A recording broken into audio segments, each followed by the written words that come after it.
हमें एक चीज समझ में नहीं आई, निर्दलीय 2800 वोटों से हारे और उसके बावजूद प्रशासन के खिलाफ नहीं बोले, हंसते हुए गले लगाकर चुपचाप चले गए। इसका मतलब कहीं ना कहीं सब चीजें फिक्स थी, सब चीजें पता थी कि पहले वाले को तीसरे पे कैसे भेजना है और तीसरे को दूसरे पे और दूसरे को पहले पे कैसे पहुंचाना है। तो जो लोग ये कह रहे हैं कि कांग्रेस बटी हुई थी, कांग्रेस बटी हुई नहीं थी, कांग्रेस एकजुट थी। और सचिन गुप्ता ने और पूजा गुप्ता ने साबित किया, चाहे वो जमाल को लाने का हो, चाहे वो आपके बेबी खन्ना जी को लाने का हो, सिर्फ एक निर्दलीय प्रत्याशी रहा जिसने कांग्रेस को हराने का काम किया, कांग्रेस के ऊपर लालचन लगाने का काम किया।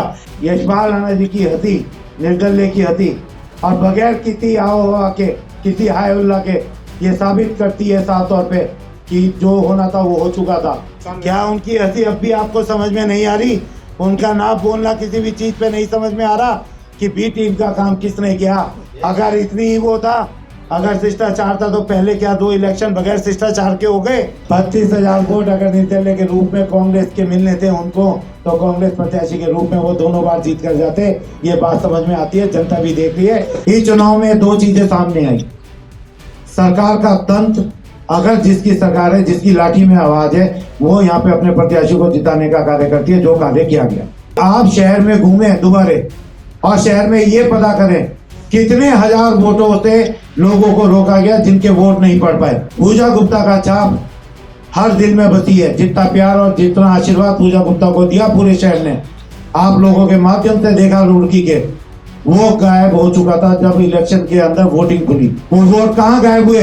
जैसे पहले सड़कें गायब होगी रुड़की शहर की, ऐसी वोट गायब हो गए बैलेट बॉक्स के अंदर से। प्रशासन ने जो खेल खेला पूजा गुप्ता को हराने का, वो सबने देखा। तो बहुत बहुत धन्यवाद करती हूँ और आभार व्यक्त करती हूँ कि इस चुनावी सफर में आप सबने मेरा बहुत साथ दिया, मुझे हिम्मत दी, ताकत बने मेरे, जो मैं यहाँ तक पहुँच पाई और मैं इतना कुछ कर पाई। तो इस सब में आपका पूरा पूरा योगदान है और मैं आपको बहुत बहुत धन्यवाद देती हूँ। चुनाव में और राजनीति में, लेकिन जितना अपार स्नेह और सहयोग इस चुनाव में हमें प्रेस का मिला, मुझे उम्मीद है कि भविष्य में भी मिले, क्योंकि कभी भी भूतकाल में ऐसा सहयोग हमें मिला नहीं। बहुत सारी परिस्थितियां रही, आपने देखा है चुनाव में किस तरह से हमने सरकार का, प्रशासन का, भाजपा का मुकाबला किया और जनता ने जो भी मैंडेट दिया उसे हम सहर्ष स्वीकार करते हैं। और भविष्य की तैयारी के लिए हम पूरी कांग्रेस की टीम आपस में एकजुट होकर जैसे इस चुनाव में रहे 2027 की तैयारी करेंगे। और मुझे पूर्ण विश्वास है कि 27 में हमें सफलता मिलेगी। जहाँ जहाँ हमारी कमियां रही उन पर हम गौर करेंगे, उन्हें सुधारने का प्रयास किया जाएगा।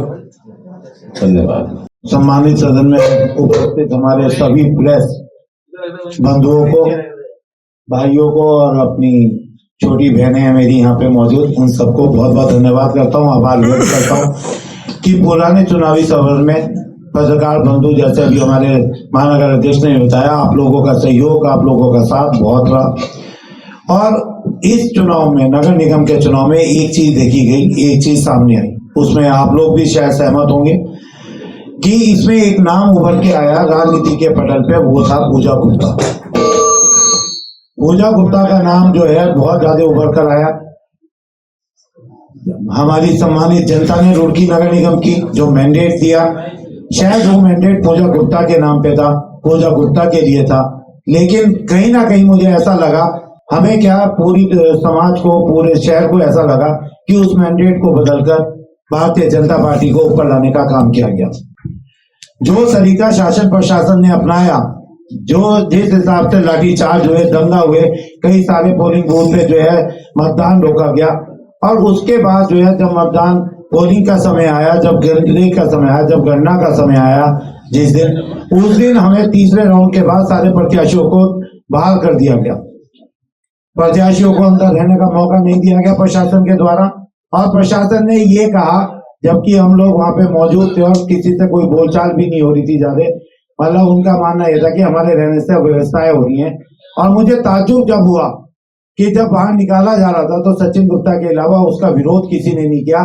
कि पहली बार ऐसा देखा गया कि प्रत्याशी बाहर चले जाए और सारे प्रत्याशी या प्रत्याशी के जो एजेंट्स थे वो चुपचाप बाहर चले गए।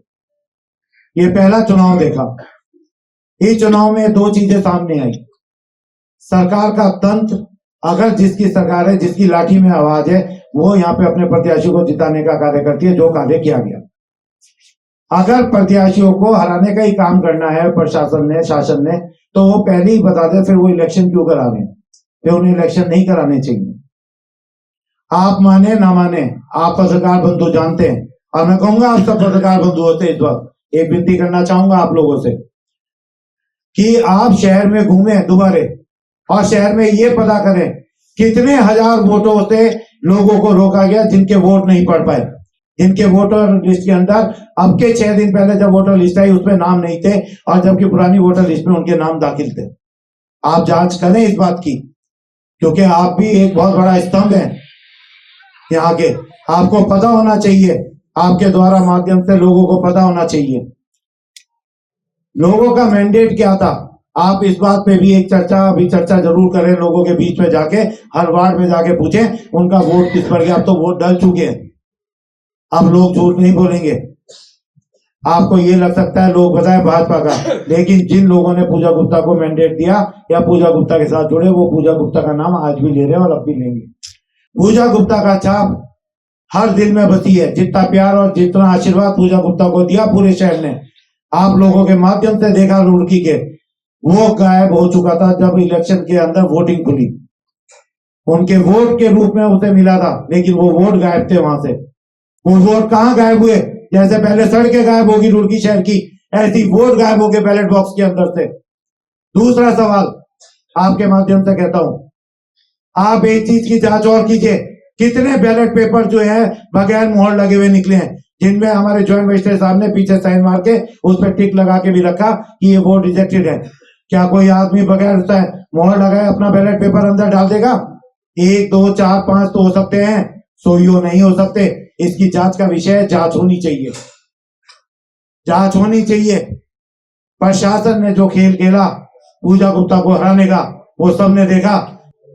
हमें एक चीज समझ में नहीं आई, निर्दलीय 2800 वोटों से हारे और उसके बावजूद प्रशासन के खिलाफ नहीं बोले, हंसते हुए गले लगाकर चुपचाप चले गए। इसका मतलब कहीं ना कहीं सब चीजें फिक्स थी, सब चीजें पता थी कि पहले वाले को तीसरे पे कैसे भेजना है और तीसरे को दूसरे पे और दूसरे को पहले पे कैसे पहुंचाना है। ये सवाल खड़ा करता है प्रशासन के ऊपर। और मैं इसलिए नहीं कह रहा हूं कि कांग्रेस प्रत्याशी पूजा गुप्ता की हार हुई है, कांग्रेस प्रत्याशी पूजा गुप्ता को हराने का काम किया गया।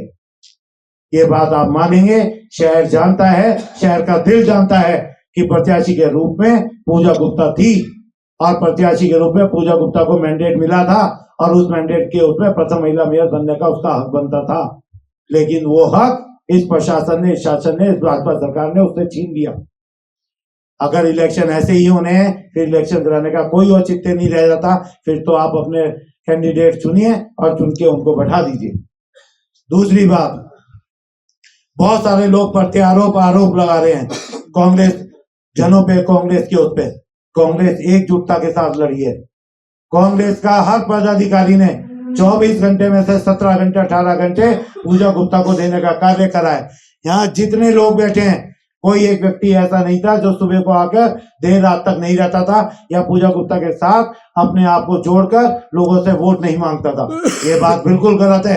कांग्रेस एक है, कांग्रेस एकता में दिखाई है और सचिन गुप्ता ने और पूजा गुप्ता ने साबित किया, चाहे वो जमाल को लाने का हो, चाहे वो आपके बेबी खन्ना जी को लाने का हो, सिर्फ एक निर्दलीय प्रत्याशी रहा जिसने कांग्रेस को हराने का काम किया, कांग्रेस के ऊपर लालचन लगाने का काम किया।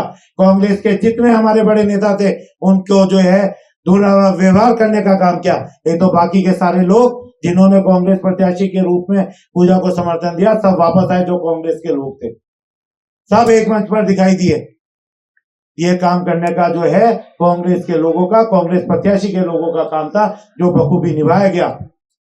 तो जो लोग ये कह रहे हैं कि कांग्रेस बटी हुई थी, कांग्रेस बटी हुई नहीं थी, कांग्रेस एकजुट थी। मैंडेट कुछ भी आया हो, मैं अपनी सम्मानित जनता रुड़की का बहुत बहुत धन्यवाद करता हूं, आभार व्यक्त करता हूं कि उन्होंने अपने दिल में पहले सचिन गुप्ता को बसाया था, अब सचिन गुप्ता से ज्यादा पूजा गुप्ता को प्यार अपना आशीर्वाद दिया, उसके लिए वो हम हमेशा आभारी रहेंगे, दोनों पति पत्नी उनके। देखिए यशपाल राणा जी की हंसी, निर्दलीय की हंसी, और बगैर किसी आओ के, किसी हाय उल्ला के, ये साबित करती है साफ तौर पे कि जो होना था वो हो चुका था। 24 घंटे वहां पे पोलिंग चला है, 24 घंटे वहां पे गिनती चली है, उसमें किसी निर्दलीय के बंदे ने आवाज उठाने की हिम्मत नहीं दिखाई, ना ही वो करी। पूरे दौरान में हंसना और हंसता हुआ चेहरा चलता रहा। कहीं ना कहीं सबको पता था कि मैंडेट कहाँ जा रहा है और कौन प्रत्याशी किस पे रहने वाला है। ये सवाल का जवाब आप जनता से पूछिए, मैंने जो कहना था वो पहले ही मैं बता चुका हूँ। आपने कहा पूरी कांग्रेस के अंदर विश्वासघात नहीं हुआ, कांग्रेस छोड़ के जो चला गया वो कांग्रेस छोड़कर चला गया, वो कांग्रेस ही नहीं रहा, जिसने कांग्रेस के बड़े नेताओं पे लांछन लगा दिए और अपने प्रत्याशी को हराने का काम करा। उसकी हंसी बयान करती है, उसके लोगों की हंसी बयान करती है कि कहां से कहां किसके लिंक थे, कौन किसके साथ था। कांग्रेस साथ नहीं दे रही थी, कांग्रेस के प्रत्याशी ने, और कांग्रेस के प्रत्याशी के एजेंट के रूप में सचिन गुप्ता अंदर था, जिसने आवाज उठाने का काम किया था। निर्दलीय ने आवाज नहीं उठाई, निर्दलीय तो प्रत्याशी के साथ भाजपा के हंसते हुए दिखाई दिए और हंसते हुए बाहर चले गए। उन्होंने किसी बैलेट पेपर पे नहीं उठाया कि ब्लैंक पेपर क्यों निकल रहे हैं या वोट कह रहे हैं कि मैंने हार स्वीकार कर ली, शिष्टाचार है। इससे पहले 2 इलेक्शन हारे थे, उसमें शिष्टाचार नहीं दिखाई दिया था क्या? इसी वाले में शिष्टाचार दिखाई दिया, क्योंकि इसमें पूजा गुप्ता को पहले से तीसरे पे पहुंचाने का काम हुआ, तीसरे को दूसरे पे और दूसरे को पहले पे, इसलिए शिष्टाचार दिखाई दिया। जब एक तरफ भाजपा क्या उनकी हंसी अब भी आपको समझ में नहीं आ रही? उनका नाम बोलना किसी भी चीज पे नहीं समझ में आ रहा कि बी टीम का काम किसने किया, किसने नहीं किया। अगर इतनी ही वो था, अगर शिष्टाचार था तो पहले क्या 2 इलेक्शन बगैर शिष्टाचार के हो गए? लाठी चार्ज क्यों हुआ 4 बजे? 4-4:15 बजे लाठी चार्ज करने का क्या मतलब था? 5 बजे सारी पोलिंग बूथ पे से सबको निकालना, किसी भी उस पे जो आपके पोलिंग बूथ पे थे वहां पे कहीं पे भी किसी के साइन ना लेना, एजेंट्स के बगैर साइन हुए सारे बैलेट बॉक्सेस का जाना क्या कहता है? आप खुद समझदार हैं। 32,000 वोट अगर निर्दलीय के रूप में कांग्रेस के मिलने थे उनको, तो कांग्रेस प्रत्याशी के रूप में वो दोनों बार जीत कर जाते। ये बात समझ में आती है, जनता भी देख रही है और जनता भी समझ रही है 32,000 वोट कहाँ से आए। जब भाजपा पे सरकार पे आ सकते हैं तो निर्दलीय पे भी आ सकते हैं।